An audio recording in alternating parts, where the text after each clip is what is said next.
Bonjour à tous, bienvenue à votre édition du 8 octobre de cette semaine dans Dautrey. Plusieurs sujets à l'horaire cette semaine, notamment des extraits des différents conseils municipaux à Berthierville, Sainte-Geneviève-de-Berthier, Saint-Cuthbert et Saint-Ignace-de-Loyola. On a aussi des nouvelles en provenance de Culture Lanaudière, un beau projet, et on s'attarde au vernissage au musée Gilles Villeneuve. 27 toiles souvenirs du légendaire pilote sont maintenant exposées au musée jusqu'à la fin du mois d'octobre. Bon visionnement. Bonjour, je suis Guy Burel, conseiller district 4 en remplacement de M. le maire. Malheureusement, on a la COVID qui a décimé un peu les membres du conseil. M. le maire et M. Darvaux sont absents en raison de la COVID. Donc, on passe aux travaux publics, section 6, 6.1, construction Roland Beauséjour et fils. On a un décompte progressif numéro 2, c'est bien ça. Pour le projet d'agrandissement du garage municipal au montant de 80 274,43 plus taxes. Alors, j'aurais besoin d'un proposeur, M. Laferrière, et le secondaire, M. Bayard. Êtes-vous d'accord, messieurs? Donc, à l'unanimité. On est rendu au 6.2, études et humeurs architecte. On a un projet, toujours le projet d'agrandissement du garage municipal. On a une facture de 8 500 $ liée à ce projet-là. Donc, j'aurais besoin d'un proposeur. M. Soulière et un secondaire, M. Laferrière. Êtes-vous d'accord, monsieur? Parfait, l'unanimité. Le point 6.3, CLA Expert Conseil. Facture aussi, encore pour l'agrandissement du garage municipal. On est à 1 200 $ plus taxes. Alors, j'aurais besoin d'un proposeur, M. Cloutier, et le secondaire, M. Soulière. On n'est pas nombreux ce soir. Ouais. Donc, tout le monde est d'accord, à l'unanimité. Le point 6.4, construction de MOCA, le décompte progressif pour le projet Grande Côte, le numéro 4, corrigé. On avait un petit montant qui devait être vérifié. Donc, on a un total de 1659,68 plus taxes. J'ai besoin d'un proposeur, M. Laferrière, et secondé par M. Soulière. Êtes-vous d'accord, monsieur? Oui. Oui. Donc, à l'unanimité. Le point 6.5, ça va être le mois prochain, donc on y est annulé pour cette séance-ci. On est au 6.6 maintenant, GBI Expert Conseil. On a une facture de 2190 plus taxes. Est-ce que j'aurais un proposeur à ce sujet? Monsieur Soulière et un secondaire. Monsieur Laferrière. Messieurs, êtes-vous d'accord? Oui, à l'unanimité. En H, résolution d'intérêt général, donc en H1, signature des effets bancaires, autorisation. Madame Lebrun? Oui. Je propose d'autoriser le maire Pierre Lahaye et la trésorière Karine Tremblay à signer les effets bancaires pour et au nom de la ville de Berthierville. D'autoriser le conseiller Denis Darvaux à signer les effets bancaires pour et au nom de la ville de Berthierville en l'absence du maire. D'autoriser la directrice générale et greffière Sylvie Dubois à signer les effets bancaires pour et au nom de la ville de Berthierville en l'absence de la trésorière. De nommer la trésorière Karine Tremblay à titre d'administratrice principale pour et au nom de la ville de Berthierville à l'égard du service accédé à faire de la Caisse Desjardins de Dautrey. Merci. C'était bien par Jeffrey. Monsieur Grenier, merci. J'en appelle au vote à ma gauche. À ma droite. Appuyé à l'unanimité des conseillers présents. En H2, Chambre de commerce et d'industrie, Berthier, Dautrey, nomination au comité des relations municipales. Monsieur Darvaux. Considérant la résolution 2022-01-010, nommant les personnes désignées pour agir à titre de représentants de la ville de Berthierville au sein du comité des relations municipales créé par la Chambre de commerce et d'industrie Berthier-Dautrey, considérant qu'il y a lieu de réviser les nominations suite à l'élection partielle 2023. En conséquence, je propose de nommer les personnes ci-après énumérées pour agir à titre de représentant de la ville de Berthierville au sein du dit comité, à savoir M. Pierre Lahaye, le maire, Mme Sylvie Dubois, directrice générale et greffière, et M. Jean-François Frenière, conseiller. C'est appuyé par? Je l'appuie. Madame Fontaine, merci. J'en appelle au vote à ma gauche. Favorable. À ma droite. Favorable. À l'unanimité des conseillers présents. Donc en H3 maintenant. MRC d'Autrey, comité d'habitation d'Autrey, nomination, M. Frenière. Considérant la résolution 2022-07-218, nommant les personnes désignées pour agir à titre de représentant de la ville de Berthierville au sein du comité d'habitation de Dautrey, ayant pour objectif de regrouper tous les acteurs du territoire préoccupés par l'enjeu du manque de logements abordables de qualité. Considérant qu'il est nécessaire de réviser les nominations suite à l'élection partielle 2023, en conséquence, je propose que le maire Pierre Lahaye et la conseillère Isabelle Fontaine soient nommés à titre de représentants de la ville de Berthierville au sein du comité d'habitation de Dautrey. C'est appuyé par? J'appuie. M. Darroux, merci. J'en appelle au vote à ma gauche. Favorable. À ma droite. Favorable. Appuyé à l'unanimité des conseillers présents. H4, MRC d'Autrey, comité de sélection de sécurité, incendie, nomination, M. Frenière. Considérant que la ville de Berthierville est assujettie à la MRC de Dautrey relativement à la protection contre les incendies, considérant qu'un représentant de la ville de Berthierville doit être nommé au sein du comité de sécurité incendie de la MRC de Dautrey, considérant qu'il est nécessaire de réviser la nomination suite à l'élection partielle 2023, en conséquence, je propose de nommer le maire Pierre Lahaye à titre de représentant de la ville de Berthierville au sein du comité de sécurité incendie de la MRC de Dautrey. Et c'est appuyé par? Je l'appuie. Madame Lebrun, merci. J'en appelle au vote à ma gauche. Favorable. À ma droite. Favorable. Appuyé à l'unanimité des conseillers présents. Donc vous aurez toute cette série-là, en réalité, c'est une série soit de nomination parce qu'il y a des changements au niveau représentation au niveau de certains comités. H5, encore une nomination, donc comité consultatif d'urbanisme, nomination. Monsieur Frenière. Considérant qu'en vertu du règlement numéro 951 sur les comités consultatifs d'urbanisme adopté le 5 août 2019, le Conseil doit nommer les membres du dit comité, dont au moins un membre du Conseil municipal. Considérant que l'article 5 du dit règlement fixe la durée du mandat des membres à 2 ans, considérant que le mandat du conseiller municipal Sylvain Destrempe vient à échéance le 17 novembre 2023, en conséquence, je propose de nommer le conseiller Sylvain Destrempe comme membre du comité consultatif d'urbanisme à compter du 17 novembre 2023, et ce, pour une durée de 2 ans, se terminant le 17 novembre 2025. Et c'est appuyé par? Je l'appuie. Madame Fontaine, merci. J'en appelle au vote à ma gauche. Favorable. À ma droite. Favorable. Approuvé à l'unanimité des conseillers présents. H6, Société de conservation, d'interprétation et de recherche de Berthier et ses îles, donc c'est de la Serbie. Encore une fois, une nomination. Madame Lebrun. Considérant que l'article 3.3 des règlements généraux de la Société de conservation, d'interprétation et de recherche de Berthier et ses îles, la Serbie, prévoit que la municipalité de Sainte-Geneviève-de-Berthier, Berthierville, Saint-Ignace-de-Loyola et la Visitation de l'île du Port peuvent, si elles le désirent, nommer chacune une personne de leur choix pour être membre délégué au sein de la dite société.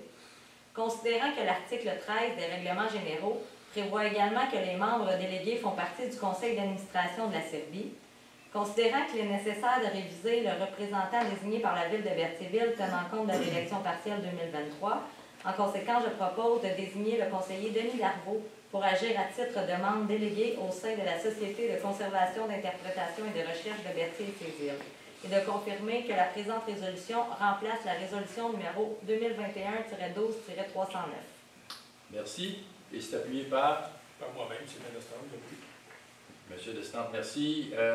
J'en appelle au vote à ma gauche. Favorable. À ma droite. Favorable. Appuyé, approuvé à l'unanimité par les conseillers présents. Immeuble situé au 680 rue Frontenac, demande d'autorisation de PIA. Monsieur Destran.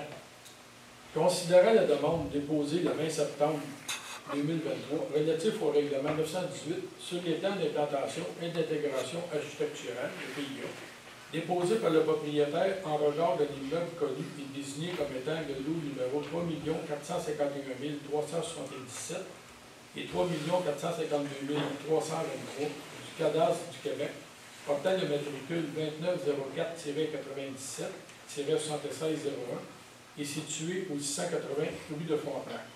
Considérant que cette demande concerne des travaux visant l'abattage de 2 frames situés sur le lot 3 452 323, considérant que l'immeuble situé au 680 rue de Frontenac fait partie du secteur visé par le règlement numéro 918 sur les PIA et que selon l'article 16, il appartient au conseil municipal d'approuver ou de désapprouver la demande après réception de l'avis et des recommandations du comité consultatif d'urbanisme.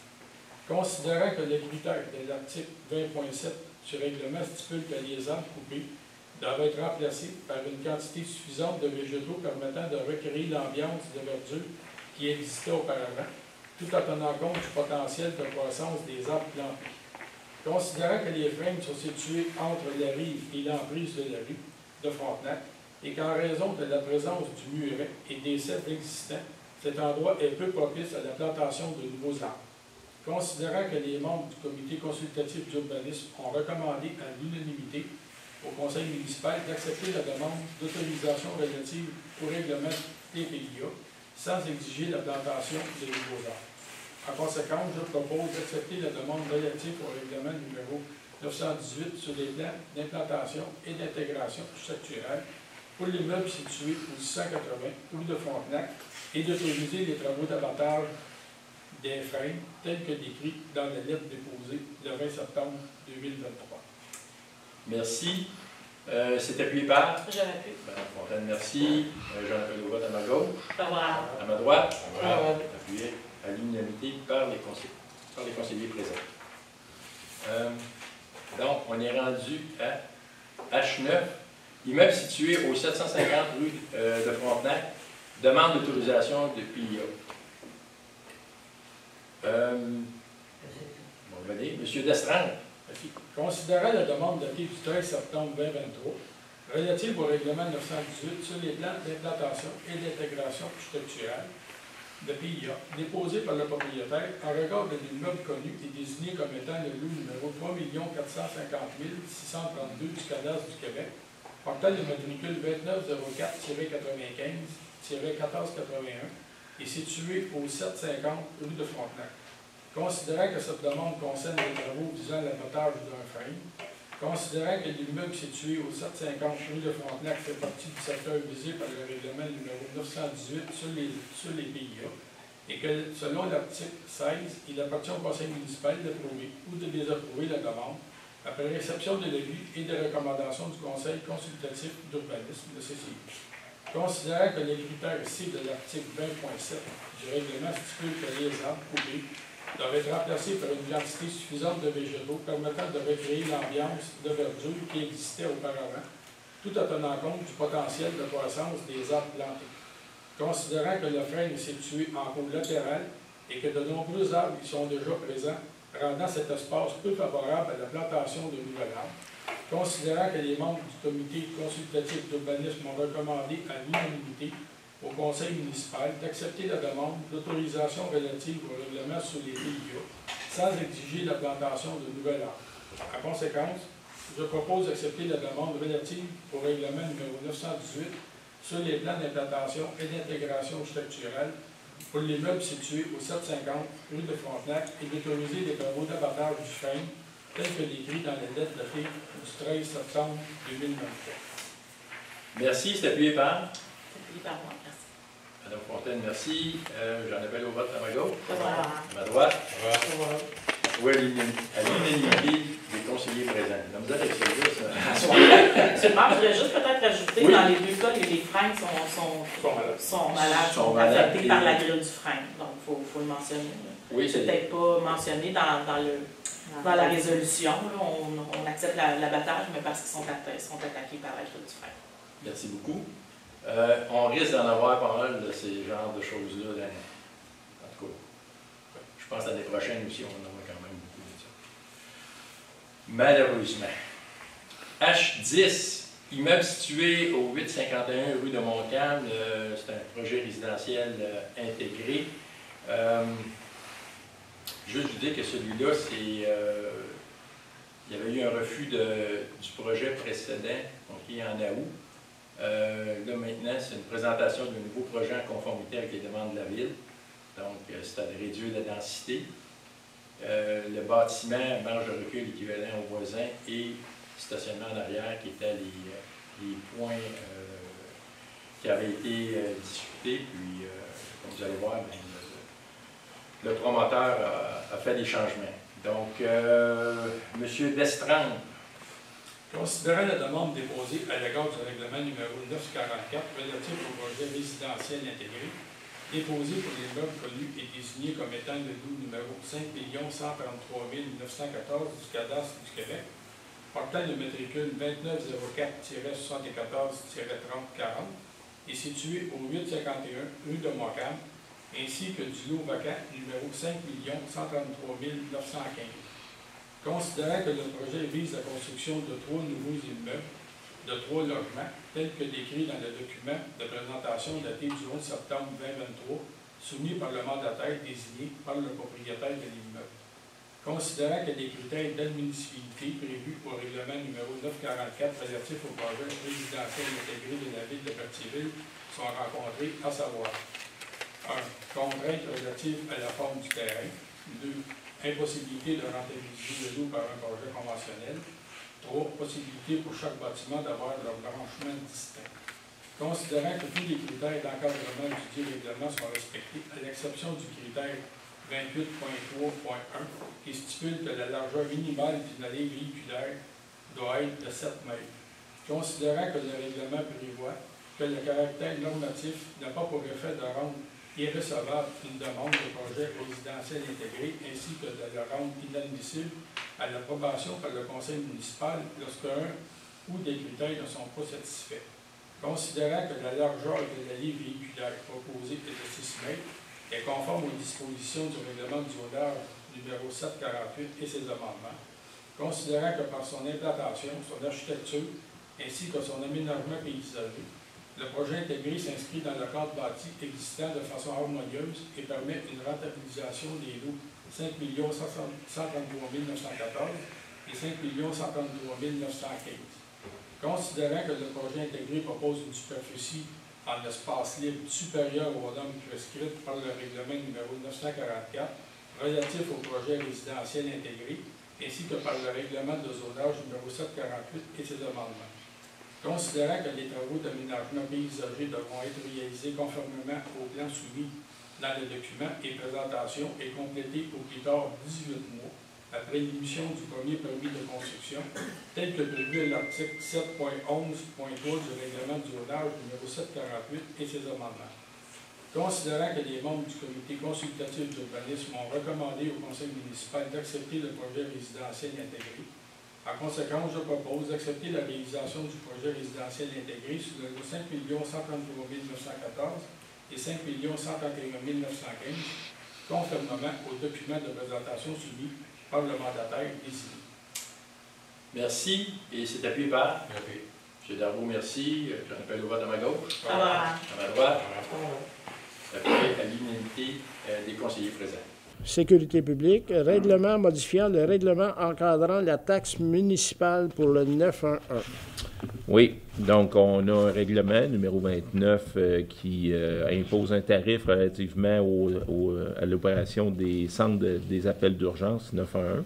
Et il faut modifier ce règlement-là parce que Québec a adopté, eux, de leur côté, un règlement pour modifier la tarification des appels 911. Puis imposer une indexation annuellement, qui va être annuelle. Donc, la loi sur la fiscalité municipale oblige chacune des municipalités à modifier son propre règlement pour l'adapter aux tarifs du gouvernement du Québec. OK. Donc, c'est un tarif de 52 sous par mois par numéro de téléphone pour financer ce service-là. Transport routier, réfection des chemins forestiers. Je les ai considérants? Oui. Oui. Oui.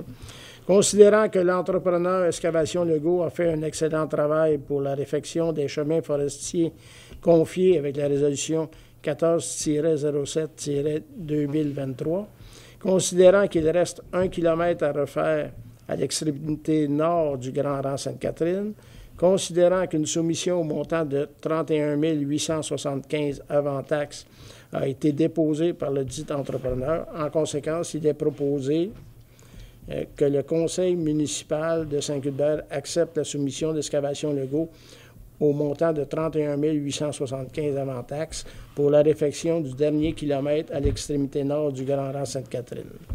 Proposé par Éric. Secondé. Charles. Merci. Tout le monde est d'accord? Oui. Oui. Acquisition des terrains pour le prolongement de la rue Isabelle. Larry, je vais te laisser expliquer un peu le... Oui. Bon, en fait, c'est ça, il y a eu des négociations, des propositions, contre-propositions faites entre le Conseil et M. Jacques Baudry. Le Conseil a le projet de prolonger la rue Isabelle pour aller brancher, donner une deuxième sortie, deuxième entrée au domaine Belle-Humeur. Et pour ça, il fallait s'entendre avec M. Baudry, qui possédait déjà une bonne partie des terrains pour faire ce prolongement-là. Donc, ce qui a été entendu, en fait, c'est une résolution qui décrit l'essentiel de l'entente et puis autorise le maire et moi-même à signer une offre d'achat pour, en attendant que la transaction se fasse. Donc, en fait, c'est qu'il y a des terrains, c'est que M. Baudry doit céder des terrains à partir de l'extrémité de la rue Isabelle jusqu'au domaine Belle-Humeur. Puis, ça inclut les terrains qui se rendent il y a un petit cours d'eau là, qui vient alimenter. Là. Donc, ça se rend jusqu'au petit cours d'eau. Également, M. Baudry va céder à la municipalité un terrain qui est sur la rue Alexandre. En contrepartie, la municipalité va céder le terrain du 200 rue Alexandre, grevé d'une bande de 7,6 mètres, que la municipalité va se garder. C'est pour, évidemment, le chemin public. Et en contrepartie, la municipalité aussi va verser un montant de 23 000 $. Les honoraires professionnels liés à cette transaction vont être payés par la municipalité. Donc, pour autoriser le maire et moi-même à signer l'offre d'achat. La décision d'aller dans ce sens-là, c'était pour permettre aux résidents du domaine Belle-Humeur d'avoir une autre sortie dans le cas où le pont d'entrée qui est actuel là présentement serait défectueux ou à réparer, mais les gens vont quand même pouvoir sortir par cette... c'est au niveau de la sécurité et aussi si le domaine, il y a des terrains qui se vendent, bien, ça va faire un autre accès pour s'y rendre. Et voilà. Stage étudiant en architecture, frais d'assurance pour le stage. Ça, c'est pour faire des classes de devis pour le centre culturel, qui est l'ancien chalet, c'est des secondaires. Il a résolu que la municipalité adhère au programme de stage étudiant, de désigner le directeur général responsable du programme et de signer tout document administratif avec l'institution académique. Ça, c'est un jeune qui étudie là-bas, il va faire les classes de devis, mais par contre, il ne peut pas être en fait. Après ça, il va falloir trouver un architecte qui va vérifier tout le tout. Puis si tout est conforme, si l'architecte, au moment qu'il va mettre son sou sur les places de devis, on va pouvoir aller à la demande de subvention. Ça prendrait le proposeur, M. Gilles Couchin, M. Louis-Charles Guertin, à ma droite. D'accord. À ma gauche. D'accord. Merci. 8.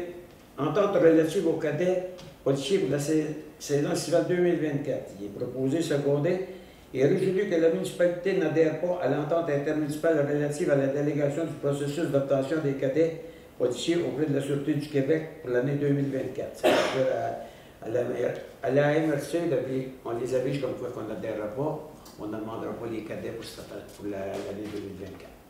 Ça prendrait proposeur, M. Christian Valois, M. Daniel Valois, à ma droite. D'accord. D'accord? D'accord. 9. Formation de comité, finances, projets et ressources humaines. Il est résolu d'accepter, là, excusez-moi, je ne suis pas à la bonne place du tout.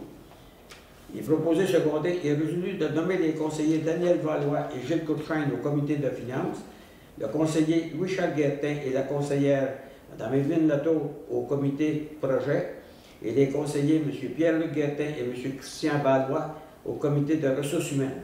Ça me prendrait un proposeur. M. Gilles Courchaine, M. Louis-Charles Guertin, à ma droite. D'accord. À ma gauche. D'accord. 10. Forum 2023, table de concertation régionale du Lac-Saint-Pierre. Est proposé seconder et résolu d'accepter la présence du maire, moi-même Jean-Luc Batte, et du conseiller Gilles Courchaine à représenter la municipalité au forum 10 ans de concertation et d'action de la table de concertation régionale du Lac-Saint-Pierre les 22 et 23 novembre prochains au complexe La Violette à Trois-Rivières. Les frais de dépenses, de déplacement et repas seront remboursés sur présentation de pièces justificatives. Ça me prendrait un proposeur. M. Pierre-Luc Guertin, M. Christian Valois, à ma gauche. D'accord. À ma droite. D'accord. 11. Cotation celle de délassage en vrac. Il est proposé seconder et résolu d'accepter l'offre de service de la compagnie Sel Frigon Incorporée pour le sel de délassage en vrac pour la saison 2023-2024 au montant avant taxe de 98,85 la tonne métrique pour une valeur approximative de 300 tonnes métriques. Ça prendrait, on avait été un appel d'offres, il y avait une compagnie, mais dans 105 ou 110 piastres la tonne. On s'en va avec Sel Frigon. Ça, c'est rien pour le chose. Après ça, ben, on prend souvent un camionneur d'ici qui va chercher notre sel, qui va le transport au pays. Mme Evelyne Latour, M. Daniel Valois, à ma droite. D'accord. À ma gauche. D'accord. 12. Appel d'offres d'entretien de chemin d'hiver. Suite à l'appel d'offres lancé par la municipalité de Saint-Ignace-de-Loyola, fait avec annonce dans un système électronique d'appel d'offres approuvé par le gouvernement SEAO, accessible au Québec et au Canada, et dans un journal, une seule soumission reçue conforme, soit des entreprises Berthier incorporées, telles qu'il appelle du bordereau de soumission suivant. Pour 2023-2024, 115 388, 24-25, 118 875, 25-26, 122 362. C'est un contrat totalisant 356 625. Il est voulu que le contrat de développement des chemins d'hiver pour les 3 prochaines années, de 23-25, soit accordé aux plus bas soumissionnaires, soit des entreprises métiers incorporées, au montant de 356 625 $, plus les taxes applicables. Ça me prendrait un proposeur. M. Christian Valois, M. Louis-Charles Guertin, à ma droite. D'accord. À ma gauche. D'accord. Donc, bienvenue tout le monde. Je suis très contente. C'est la première séance d'information qui fait la suite au projet. Je vais prendre 3 minutes pour vous expliquer un peu d'où venait ce projet-là, pour ceux qui n'en ont pas beaucoup entendu. C'est en 2021, novembre 21, donc tout près de 22, qu'au conseil d'administration, on a fait le constat c'était facile à faire, dans le genre il n'y a pas, pour les artistes de la région en art visuel, et métiers d'art aussi, je pense qu'on ne les oubliera pas non plus, il n'y a pas de lieu pour les expositions et pour des ateliers. Donc, ça, sur quoi on a travaillé, bien sûr, toute l'année 22, c'est pouvoir monter le concept du projet qui s'appelle la Naudière à l'actuel. Nous, dans notre quotidien, on l'appelle Mammouth, parce que c'est un gros projet, évidemment. Mais c'est la Naudière à l'actuel. C'est un projet qui veut à la fois, c'est sur 3 étages, là, si on veut, donc, et au centre-ville de la ville de Joliette. Donc, au premier étage, évidemment, au rez-de-chaussée, nous allons mettre en vitrine la boutique du 4673. Donc, on garde la boutique en ligne, évidemment, parce qu'elle est performante hors région particulièrement.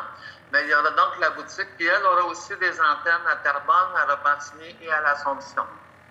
Donc, ça, c'est pour la boutique. Et à ce même rez-de-chaussée, il y aura une salle d'exposition pour les artistes en art visuel.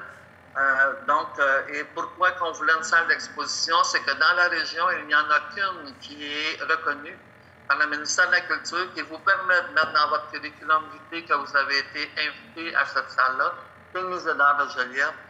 Et par rapport à sa mission première, vous n'êtes pas nécessairement invité. C'est très difficile. Ça peut arriver, là, il y en a peut-être un par année qui y va, mais même encore là, je ne suis pas certain du un par année.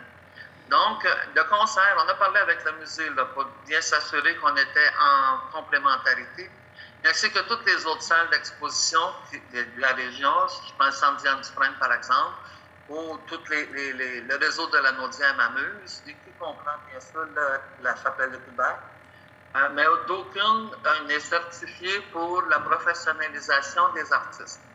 Donc, on s'est dit, c'est le parent pauvre, les arts visuels dans la région. Et on va essayer de voir comment on peut trouver une solution pour aider nos artistes à mieux se faire connaître, à avoir accès à une salle professionnelle, reconnue par le ministère particulièrement, et en ayant un deuxième but, si l'on veut, c'est de vous permettre, à force d'exposition, de pouvoir vous inscrire, entre autres, à la banque ce qu'on appelle la politique d'intégration d'œuvres d'art, donc ce qu'on appelle la loi du 1%. Parce que là aussi, on a vu le constat, on a que 7 ou 8 artistes lanaudois inscrits dans cette banque-là, et on sait que ce sont des projets d'envergure qui s'y font. Donc, on s'est dit, en permettant une salle d'exposition professionnelle, qui pourrait donner dans les CV des artistes un plus, évidemment, et qui permettra aussi, avec le temps, d'accéder à cette banque du 1% pour les artistes en art visuel.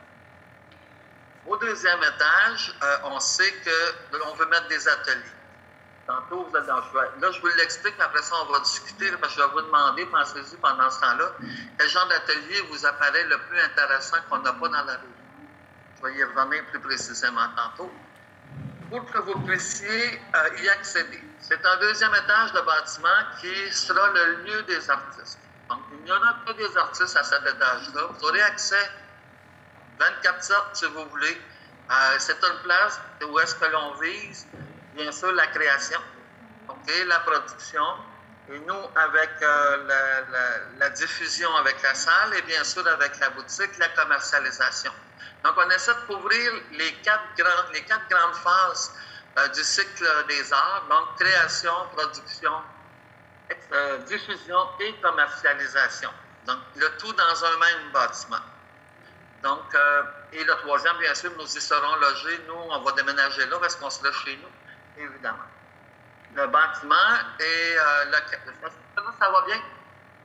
Oui? Oui, je ne vous ai pas perdu personne, ça va bien. Donc, après une année de travail pour monter un plan d'affaires, pour monter, avoir des discussions, de trouver un endroit, bien sûr. Donc, on a trouvé un bâtiment qui est sur Place Bourgette Sud. Je ne sais pas si ça vous dit quelque chose. Vous connaissez Joliette pour la plupart? Oui. Le marché de Noël, vous le connaissez à Joliette? Oui. C'est mon courriel qui rentre, je fais un bleu d'enfer. OK. Donc, c'est en face du marché de Noël, c'est au 60-70 Place Bourgette Sud. C'est le bâtiment c'est un propriétaire privé qui a ce bâtiment-là. Et on entre en discussion avec le propriétaire pour la promesse d'achat du bâtiment. Ça va se faire d'ici quelques semaines pour qu'on puisse acquérir ce bâtiment. Bien sûr, conditionnel au financement, on s'entend là. Donc, c'est un projet total qui est à peu près de 4,5 millions. C'est-à-dire l'achat du bâtiment, l'achat des matériaux, l'installation de la salle et tout. Donc, c'est un projet qui est faisable parce que du côté du conseil d'administration, et là, je l'ai OK pour vous en parler, c'était adopté au conseil qu'on aille de l'avant et qu'on dépose pour le financement pour que l'on fasse une promesse d'achat pour qu'on puisse accéder à ce magnifique lieu qui sera pour les artistes en art visuel et métiers d'art à quelque part 24, début 25 à peu près. Donc, on est assez content et heureux. Ça nous permet, bien sûr, dans les laboratoires, d'intégrer toute une section de laboratoire numérique. Donc, il va y avoir de la formation, du suivi pour pouvoir aider les artistes à faire le pas vers la création numérique. Ça veut dire, bon, toute la question de réalité augmentée, réalité virtuelle, l'intelligence artificielle peut-être, mais là, il faut fouiller cette partie-là, je vous dirais. Notre ADN travaille fort sur l'ensemble des programmes que l'on a, et avec le programme de formation que Sophie dirige, bien, ça va nous permettre aussi de vous offrir de la formation, d'offrir une façon de pouvoir pour vous créer encore plus à partir de ce que vous avez comme matériel, mais aussi aller plus loin. Et moi, je veux que ça devienne l'étage des artistes où vous vous rencontrez, vous jasez, vous discutez, vous co-créez. En tout cas, faites ce que vous voulez, c'est à vous autres cet étage-là. Ça, c'est assez simple. Et la façon d'y accéder va être, bien sûr, ça va tout être automatisé, évidemment, que ce soit plus facile pour tout le monde, et puis que ce soit... Vous avez tous été sur Clic Santé, prendre votre vaccin quelque part là, de la COVID à un moment donné, là, dans les 3 dernières années. Ça va être le même principe. Vous réservez votre espace si vous voulez un espace particulier, par exemple en gravure, que ce soit en lithographie, que ce soit en estampillage. Bon, vous voyez toutes sortes d'outils qu'on va aller chercher, puis tantôt, on va vous demander lesquels sont les plus importants pour vous jusqu'à maintenant. Je ne dis pas qu'on va tout avoir, mais on va essayer en tout cas. Puis on peut continuer dans le temps, évidemment. Donc, ce projet se veut innovant, je crois. Et on serait les seuls, à ma connaissance, au Québec, à avoir une maison intégrée comme celle-là, qui permet le cycle complet des arts. C'est ce qui nous intéresse. Le but, c'est que vous ayez du rayonnement. Deuxièmement, que vous puissiez continuer de professionnaliser votre art, votre talent, votre art, d'aller encore plus loin, puis de vous connaître entre vous autres aussi un peu plus. Et troisièmement, de pouvoir créer des expositions dans un cadre professionnel. Celui-là, pour y arriver, Culture Lanaudière a entrepris déjà, ça va commencer à l'été 24, toute une démarche pour que l'on soit reconnu diffuseur reconnu en art visuel. Donc, que Culture Lanaudière devienne le diffuseur. Et conséquemment à ça, il y aura des expositions dans la salle, évidemment, que l'on aura, mais aussi sur tout le territoire de la Lanaudière. La première exposition qui va se faire, c'est sur l'île des Moulins, qui va se faire en 24. L'appel de projet va se faire au mois de novembre. C'est la première. Et ça nous prend 3 ans de programmation avant d'accéder ou de déposer notre demande d'admissibilité pour être éditeur reconnu. Donc, être diffuseur, pas éditeur, mais diffuseur reconnu, excusez. Donc, cette démarche-là va nous permettre, à chaque fois qu'un jury passera par nous, comme c'est notre système de jury qui l'aura fait, de vous permettre d'aller dans les expositions reconnues professionnelles. Donc là, c'est des gains importants, que ce soit à l'extérieur, que ce soit à l'intérieur, à la salle à l'île la rue, aux Prairies, que ce soit au centre Diane-Dufresne, que ce soit sur l'île des Moulins ou ailleurs. Donc, c'est toujours une place, quand on est dans la démarche qu'on met de l'avant, ça sera toujours une démarche jugée professionnelle pour les artistes.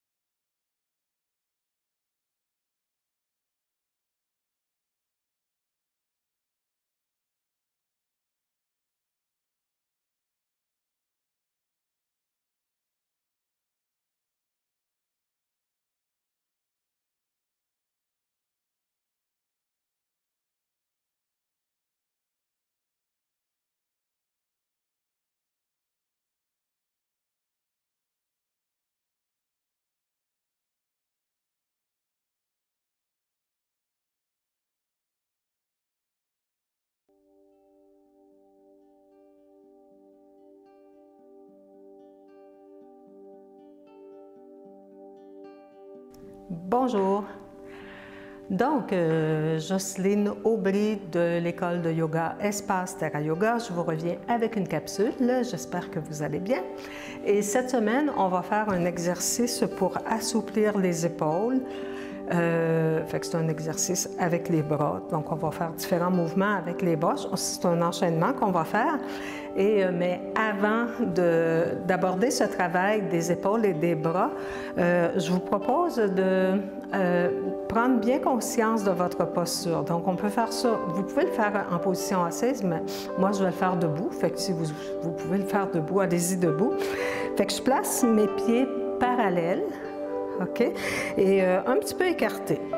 OK? Je ne verrouille pas les genoux, donc je garde les jambes sont droites, mais les genoux ne sont pas barrés. Et puis, j'essaie de bien positionner mon bassin. Donc, pour bien positionner le bassin, souvent, c'est nécessaire d'engager un peu les abdominaux. Fait que contracter un petit peu les abdominaux, comme si vous vouliez attacher un jeans un peu trop serré. OK. Puis, les bras sont le long du corps. Vous pouvez relaxer les épaules, relaxer les mâchoires et prendre quelques respirations lentes et conscientes. Donc, suivez, observez l'air qui pénètre dans les poumons et l'air qui ressort à l'expiration. OK. Fait que je vous fais la démonstration. Je vais vous faire le mouvement une fois et puis ensuite, on va le faire ensemble puis je vais vous décrire au fur et à mesure que je fais le mouvement là, quand je vais le faire avec vous. Fait que pour une première fois, je vous invite à regarder le mouvement.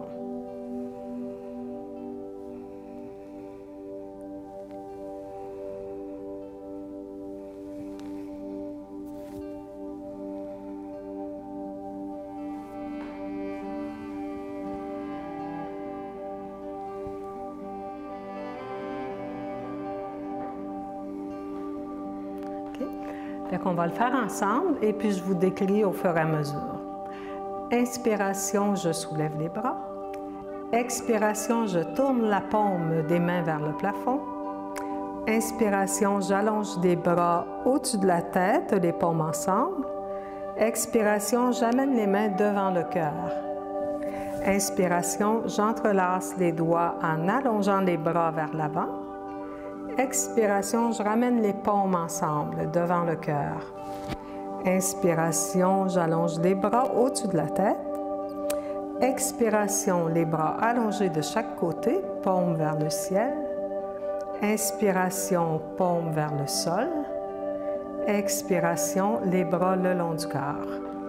Et on recommence, on va le faire encore 3 fois ensemble. Donc, inspiration. Expiration, inspiration, expiration, inspiration, expiration, inspiration, expiration, inspiration, expiration, inspiration. Expiration, inspiration, expiration, inspiration, expiration, inspiration,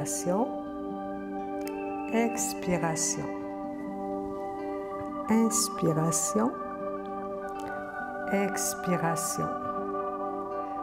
inspiration, expiration, inspiration.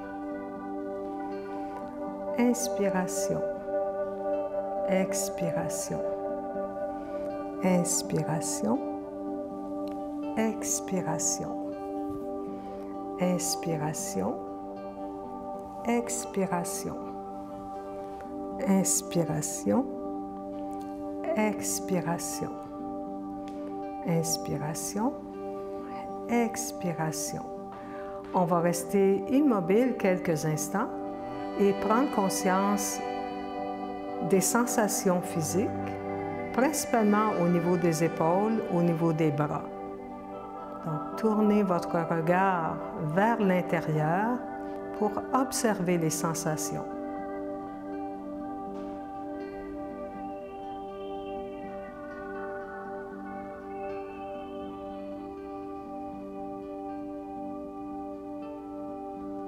OK.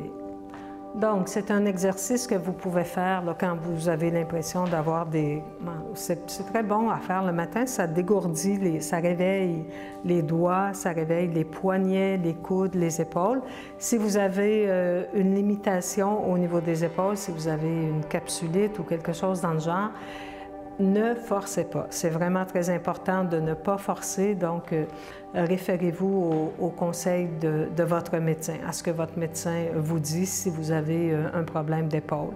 Autrement, bien, vous pouvez le faire là, sans problème. Vous pouvez le faire, on l'a fait 3 fois ensemble, 3 ou 4 fois, là, je ne suis pas sûre, 3 fois je pense, mais vous pouvez le faire un peu plus longtemps aussi. Puis le matin, c'est un très bon exercice pour se mettre en train pour la journée. Donc, je vous remercie beaucoup de votre écoute et puis prenez soin de vous et à la semaine prochaine.